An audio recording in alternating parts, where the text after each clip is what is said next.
conceptually that you understand. So when you go over the report, you're coming from that place. Okay. So I want to go over what we call GAP first, general adaptive potential. And so I'm going to draw that out.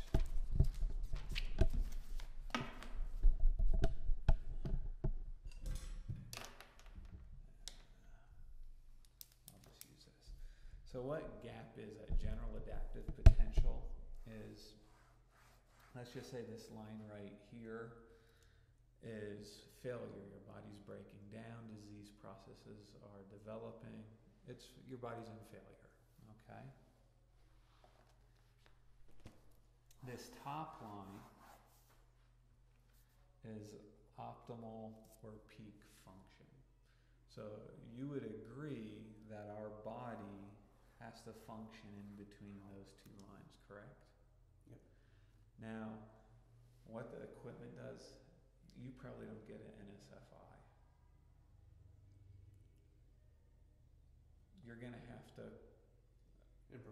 improvise with this. So we're able to look at the NSFI on an individual, like this individual's here that I'm using for example purposes. Their score was 64.94.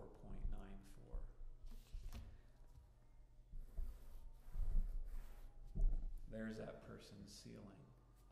So their body's functioning in between those two lines. So their gap is a lot smaller than what it should be. What brings your gap down?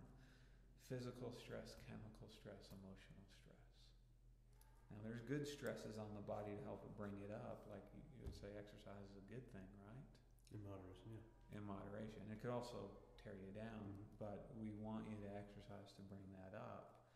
But our goal is to, with the adjustments, is bring your ceiling back up.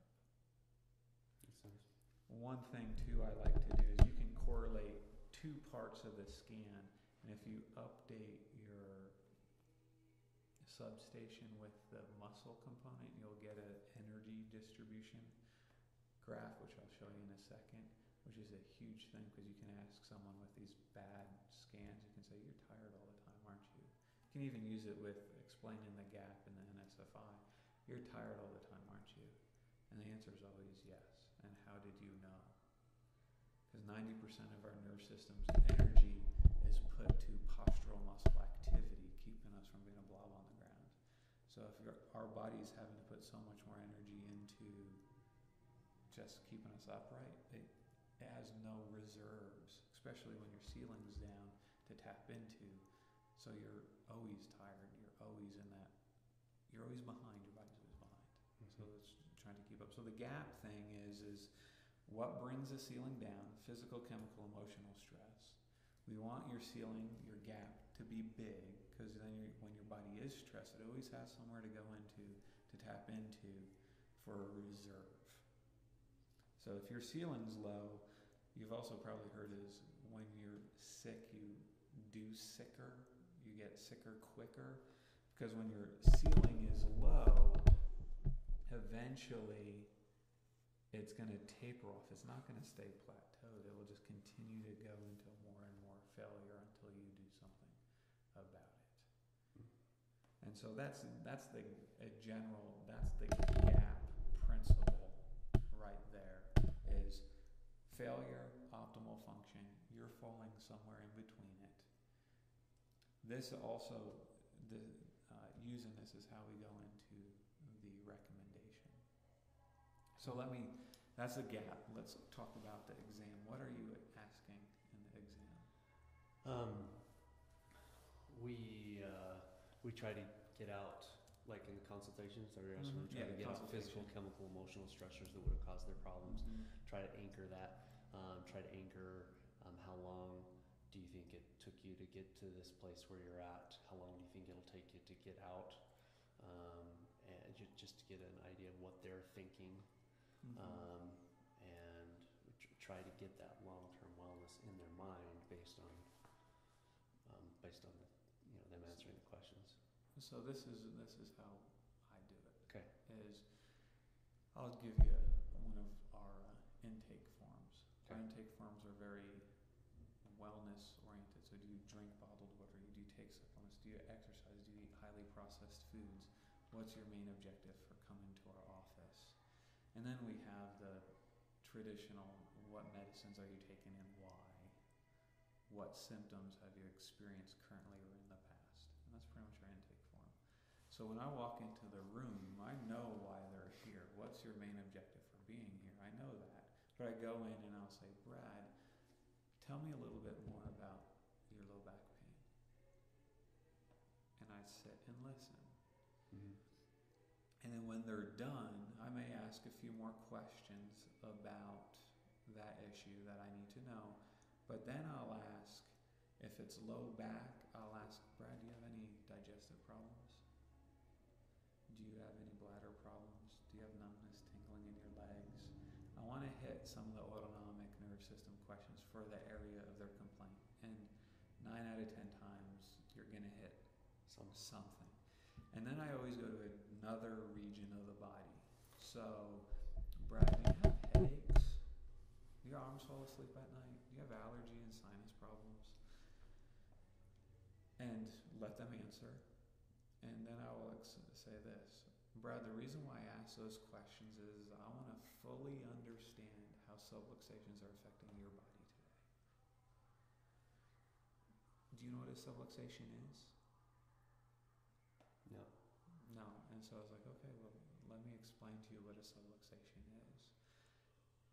First, I want you to understand that your central nerve system is the master system of your body. It controls everything. Would you agree to that? Mm-hmm. So if your nerve system isn't communicating, for example, to the muscles in your arm, is your arm going to function to its full potential if it's only getting half the information? No. No, it's not. So what would we want to do to change that? Increase the messages going there. Correct. So what a subluxation is where one of the 24 movable bones or more of those bones shift and misalign to the point of putting pressure on your nerve. That pressure creates that disconnect, that lack of signal coming to wherever it's going in your body. That's what we're going to look for today. And we have this technology behind us that allows us to look at it. And then I've got that poster in the wall right there.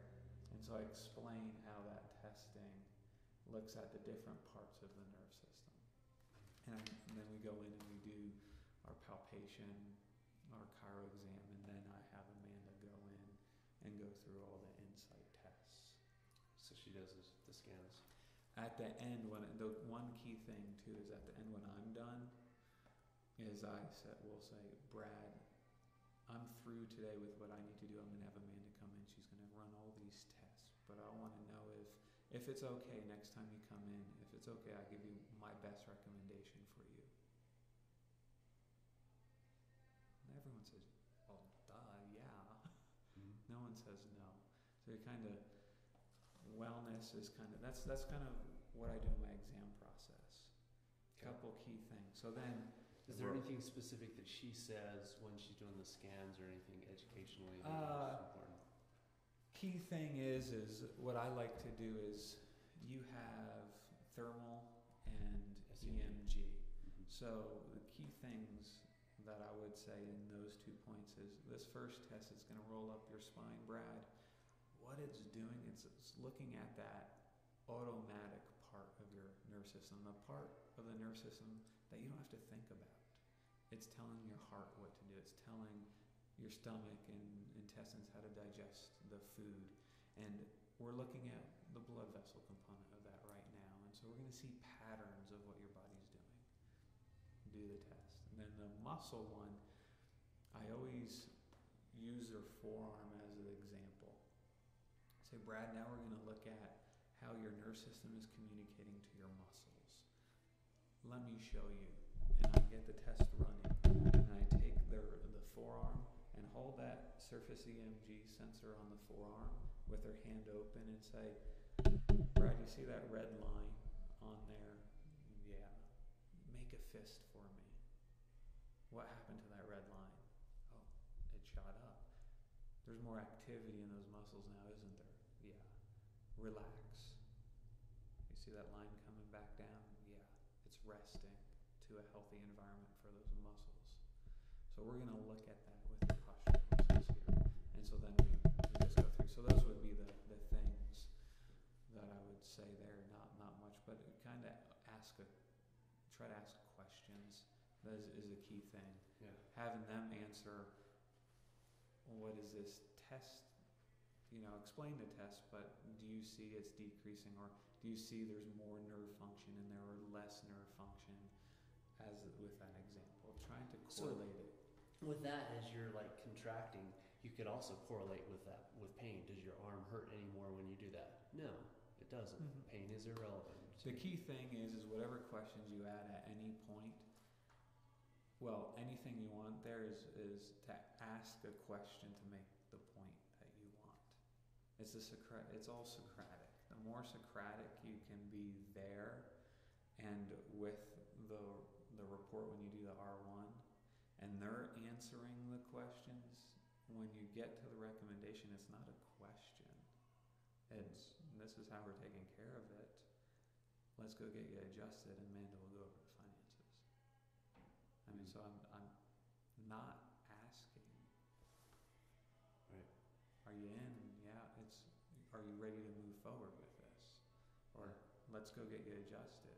It's a different play. The person's coming to conclusions about their health instead of being told about their health. Right. So this is what I do. Okay. So the question I asked was, what explanation do you have for heart rate variability when you're doing the heart variability scan? When I'm doing it in the exam, yes. I'll tell the individual, this test here looks at how well your body is adapting to the environment you put it in on a day-to-day basis. It's not a snapshot of this minute, it's big picture. How is your body's nerve system functioning and adapting today? That one is more of a statement, because not many people have ever heard of heart rate variability or pulse wave profile, or however you want to, what verbiage you want to use to name the test. People don't know what it is, but when you can say it's how well your nerve system adapts to the day-to-day environment, people can follow that part. Okay. And so the example I have, when I'm going over